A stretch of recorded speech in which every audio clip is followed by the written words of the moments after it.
हमने गुजार दी है फ़कीरी में ज़िंदगी, लेकिन कभी ज़मीर का सौदा नहीं किया।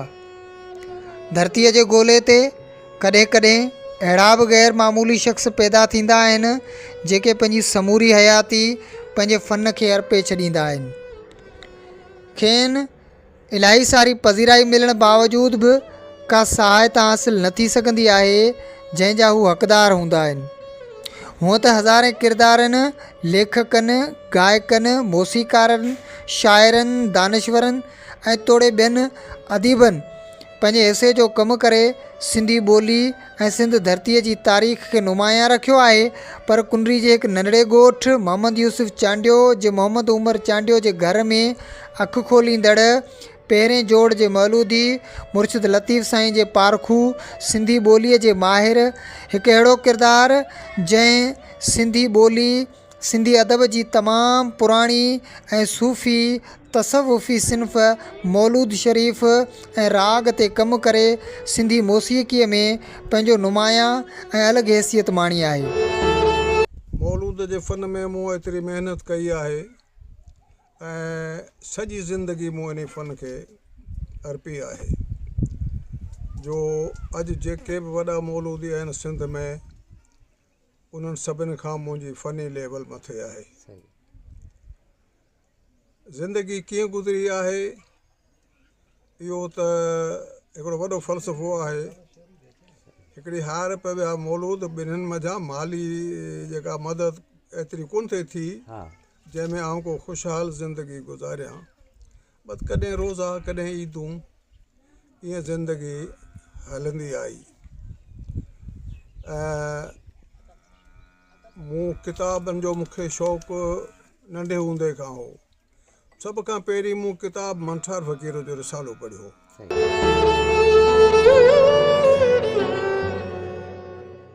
जेतोणीकि गुरबत संदसि वजूद सां अॼु ॾींहं ताईं चंबड़ियल रही आहे, पर पोइ बि संदसि फ़न सां मुहबत ऐं सचाई जो उहो मिसाल आहे जो 80 सालनि जी उमिरि में बि मौलूद ॻाए सूफ़ी सिन्फ़ खे ज़िंदा रखियो अचे।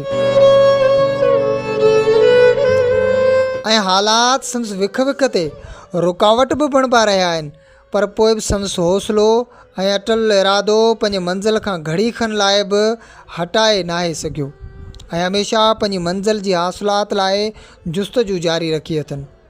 जंहिं लाइ लतीफ़ सरकार बि चयो आहे त सुख न सुता कॾहिं खरकणा लाहे, ओसियड़ो आहे खाओड़िन पंध जो। संदसि ज़ाती दोस्तनि में सैयद सरदार अली शाह, जंहिं अॻु बि हिकु भेरो संदसि मदद कई, जंहिं ॻाल्हि खे हू अॼु बि यादि करे संदसि अहसानमंद ऐं शुक्रियो अदा करे थो। सॼी ज़िंदगी में जेकॾहिं माली सहकार कयो त सिर्फ़ु साईं सरदार शाह कयो। जॾहिं हू सकावत खाते में हो तॾहिं मूंखे लख रुपया हुन पंहिंजे खाते मां ॾिनो ऐं उहो अहसान आउं कॾहिं बि विसारे साईं जो कोन सघंदुसि। ऐं जॾहिं बि गॾिबो आहे केतिरनि माण्हुनि में सभिनी खां वधीक वधी भाकुर पाए हथु ॾींदो आहे मूंखे। इहो उनजे आला ज़रफ़ी जो पहुचाण आहे। ऐं बाक़ी सॼी ज़िंदगी में इहो ईअं गुज़री आहे। ज़िंदगी जबरे मुसलसल की तरह काटी है, जाने किस जुर्म की पाई है सज़ा याद नहीं। मौजूदा बरसातुनि सबबि संदसि घर जेको कच्ची भित ते अॾियल हो, तंहिंजो बि कुझु हिसो त किरी पियो आहे ऐं रहियल दीवारुनि खे बि वॾा ॾार पइजी विया आहिनि। समूरो घर ज़बून हाली जो ॾेख ॾिए थो, जिते रहणु कंहिं ख़तरे खां घटि न आहे।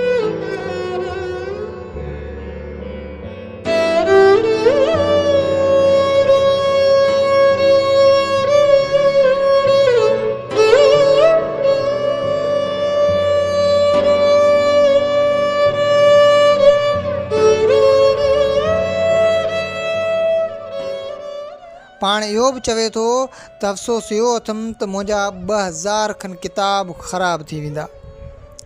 समूरे घर जी हालति कंहिं खंडर जहिड़ी ई आहे। वट्स का टाल पत्री या ॿियो को अझो हुजे हा त बि पंहिंजो पाण ऐं किताबनि खे महफ़ूज़ करे सघे हा। पर अफ़सोस वटि का बि टाल पत्री या को बि अझो मौजूदु न आहे। हूअं त संदसि कुल कमाई फ़क़ति उहो राग मौलूद शरीफ़ जी दुनिया आहे, पर अॼुकल्ह हिन महांगाई जे दौर में उहा कमाई बि संदसि घर जी चुल्ह जो पूराओ नथी करे सघे, त पोइ इहो अझो कीअं अॾे सघे। हयाती अर्ट पोढ़ो ऐं सभई रिश्ता कचा धागा, पोइ असांजी ज़िंदगी ईअं ई गुज़री आहे। बाबा जी जेका बि कमाई सिर्फ़ु पेट ताईं पहुती थिए, सा बि कॾहिं पूरी कॾहिं अणपूरी, ऐं इन हालतुनि में का वरी तइलीम बि कोन हासिलु करे सघियासीं जो कंहिं उहिदे ते पहुचूं। बाक़ी घर जी कंडीशन इहा ई आहे। वरी बि आउं इहो ई चवंदुसि त बाबा जी हाणे कंडीशन उहा आहे त न ॻाइण जी उमिरि में आहे, 90 साल जो पीरसन माण्हू राति जा उजागा करे ॻाइब कोन थो सघे ऐं न ई कमाए सघे थो, न ई असांजो ॿियो ज़रियो आहे। उन लाइ करे सिंध हुकूमत खे असीं पुरज़ोर अपील कंदासीं त असांजी एतिरी सहायता कई वञे त हीउ जेको अझो जंहिंमें वेहूं था, घटि में घटि सुकून सां सुम्ही सघूं, ख़ौफ़ जी ज़िंदगी न गुज़ारियूं त सुबुह जो अलाए असीं जहिड़ा हूंदासीं या इहो अझो मथां किरंदो। त उन लाइ सिंध हुकूमत खे असीं पुरज़ोर अपील था कयूं त उहा असांजी एतिरी सहायता कनि त हीअ असीं भूंगो वरी अॾे ऐं सुकून सां वेही सघूं।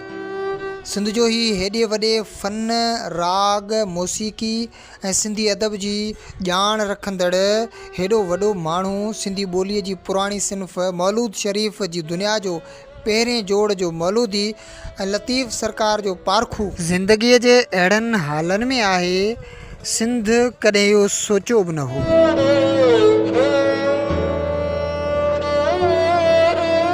ऐं सिंध जो ही पहिरें जोड़ जो मौलूदी जंहिंजी सार लहण सिंध सकाफ़त खाते जो फ़र्ज़ु बणिजे थो, पर अफ़सोस जो सकाफ़त खाते बि का सार न लधी आहे। जी हाणे असां हींअर जेको बारिशुनि वारो सिलसिलो शुरू थियो आहे, उनखां पोइ असां हाणे अपील करियूं था, जीअं बाबा ई ॿुधायो आहे त असां सिंध सकाफ़त खाते खे बि अपील करियूं था, पाकिस्तान पीपल्स पार्टी जा जेके बि हिते नुमाइंदा आहिनि, साईं सरदार शाह, नवाब तैमूर साहब वारा आहिनि, या साईं ज़ुल्फ़कार शाह मीरपुर ख़ासि वारो सिंध सकाफ़त खाते में आहे, त उन्हनि सभिनि खे चऊं था त तव्हां जेको आहे सो सॼी ख़ल्क़ ख़ुदा जी ख़िदमत जी सां गॾोगॾु हिकिड़ा ग़ैर मामूली समाज जे अंदरि माण्हू हूंदा आहिनि, के अदीब हूंदा आहिनि, शाइर हूंदा आहिनि, फ़नकार हूंदा आहिनि। इन हवाले सां बाबा जी सॼी ज़िंदगी जेका आहे क्लासिकल मौसीक़ी, राग, अदब, शाइरी ऐं ॻाइणु जेको आहे इहो हुनजो फ़न सॼी ज़िंदगी सिंध जे अंदरि इहो ई रहियो आहे। सिंधी ॿोली जी जहिड़ी फ़नी ऐं उनजी ख़िदमत कई आहे हुन। सिंध जे इलाइक़े जा तक़रीबन जेके सुठा उस्ताद ॻाइणा आहिनि उहे बि उनखे सुञाणनि था। त इन हवाले सां असीं चऊं था त सिंध हुकूमत खे असांजी अपील आहे त हुनजा घर जेके आहिनि इहे कचा घर आहिनि ऐं असांजा बि तक़रीबन इहे कचा घर आहिनि। कची आबादी हींअर जेका बारिश पई आहे हिन में मुतासिर थी वई हली, उन लाइ असीं अपील करियूं था उन्हनि खे त असांखे अहिड़ा घर ॾिना वञनि, एतिरी मदद कई वञे जंहिंसां असां ज़िंदगी जेका आहे सा गुज़ारे सुठे नमूने। मौलूद शरीफ़ खे एतिरो पैसो मिले कोन थो मौलूद जे फ़न में, तमामु थोरो पैसो माण्हू ॾींदा आहिनि, जेको भाड़े ख़र्च खां पोइ तमामु थोरो को वञी बचंदो आहे। इन करे उन में एतिरो माली फ़ाइदो आहे कोन। मुंहिंजी ज़ाती दोस्ती में बि इलाही माण्हू आहिनि जेके मुंहिंजी मदद करे सघनि था। सवेर मूं ॻाल्हि कई साईं सरदार शाह हिन वक़्तु जेको आहे सो हुकूमत में आहे, वज़ारत में आहे, उहो बि जेकॾहिं हथु वधाईंदो त मुंहिंजी मदद करे सघे थो। सिंध जो मौलूद जी दुनिया जो ही रागी जंहिं 30 खां 40 साल सिंधी अदब, सिंधी ॿोली, सिंधी मौसीक़ीअ जी ख़िदमत कई आहे, त पोइ सकाफ़त खाते जो बि इहो फ़र्ज़ु बणिजे थो त संद सार लही को अहिड़ो ई अझो अॾे ॾे जंहिंमें पंहिंजी पीढ़ीअ जा ॾींहं सुकून ऐं इत्मिनान सां गुज़ारे सघे।